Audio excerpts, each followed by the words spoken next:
है काका जी के बारे में, उनके परिवार के बारे में, उनके जो बेटा लोग बा का कहे चाहे वो कितना प्यार दुलार मिलेला उनका सबसे, उनके घर परिवार से। हम एक सब ने कह दे कि बस मैंने अरुण भैया के हम छोट भाई हैं, बस अपने से समझ ले एक बार। तो परिवार के बारे में पूछा नहीं कि जब भाई हो गए नहीं तो पूरा मैंने परिवार से हम जुड़ल बनी।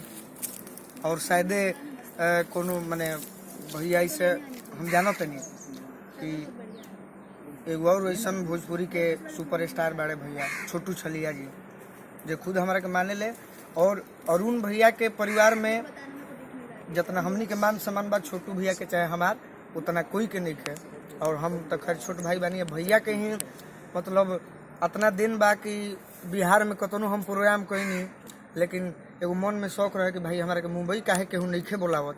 तो भैया सब लोग से बोल के पूरा हमारा के स्टेज प्रोग्राम करवनी, सब लोग से मिलौनी, फिल्म में गाना गवनी।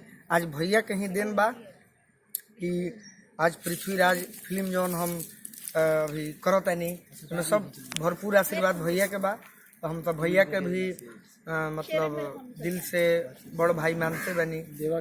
और भैया के जौन सुपुत्र बा जौन माने हमारा दोस्त भी ओकरा के मानिला। और हमारा भतीजा बा देवा ओकरा के हम इतना मानिला, वो हमारा के इतना मानिला, पता ना ओकरा का हो जाला जब हमारा आवाज़ सुनी। चाहे मैंने एक तरह से मैंने अगर फैन भी कहल जा सकल, मैंने वो हमारा टोटल गाना एक याद मैंने बहुत मैंने प्यारा हमारा भतीजा बा देवा और बहुत हम ओकरा के मानिला।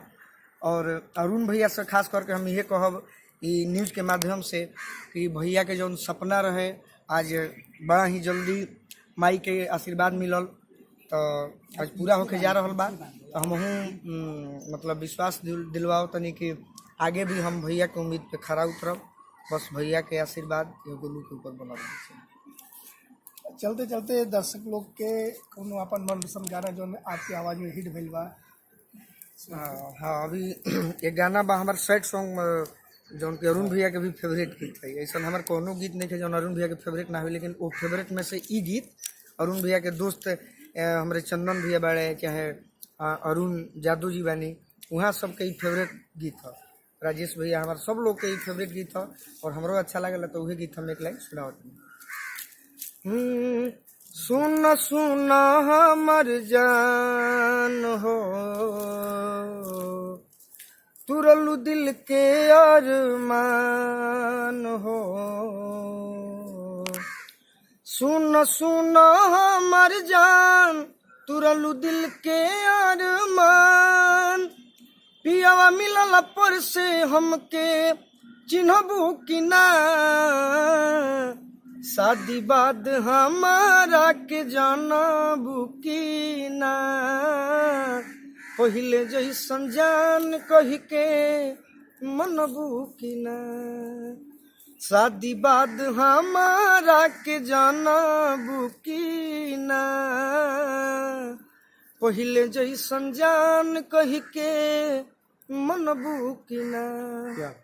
जौन गाना बाटे और जौन आज फिल्म के शूटिंग हो रहा बा, कहीं जौन फिल्म में आपके हीरोइन बा उनका डेडिकेट करना करते हैं ना? ना ये गीत से दूर दूर तक कौन रही। बस गाना एगो जैसे मार्केट में हर तरह के गीत आवेला, लोकगीत भजन, तो वही में इहो गीत बा सैड सॉन्ग। और गीत लिखे वाला भी अच्छा बनी जख्मी जितेंद्र भैया, जितना भी हमारे गीत आवेला उहे के लिखल गीत आवेला। आकांक्षा म्यूजिक से विजेंद्र भैया के माध्यम से आवेला, तो उनमें केहू के प्रति हम मने खास करके नहीं खिदौल। तो बस गीत हमरा अच्छा लागल, कोनो गाय के गीत अच्छा लागेला तो एल्बम में गावेला। हीरोइन के बारे में का कहे चाहो जो आज हीरोइन बनी फिल्म में आपके? हीरोइन से तो मान ली कि नया भेंट भइल बा अभी, तो अच्छा बा, हमारा खुशी होता कि इतना अविनाश भैया बाड़े फिल्म के हीरो, अयाज खान जी भोजपुरी के बहुत ही अच्छा मशहूर विलेन। तो सब लोग से मिल के हमारा कुछ ना कुछ सीखे के मिलता।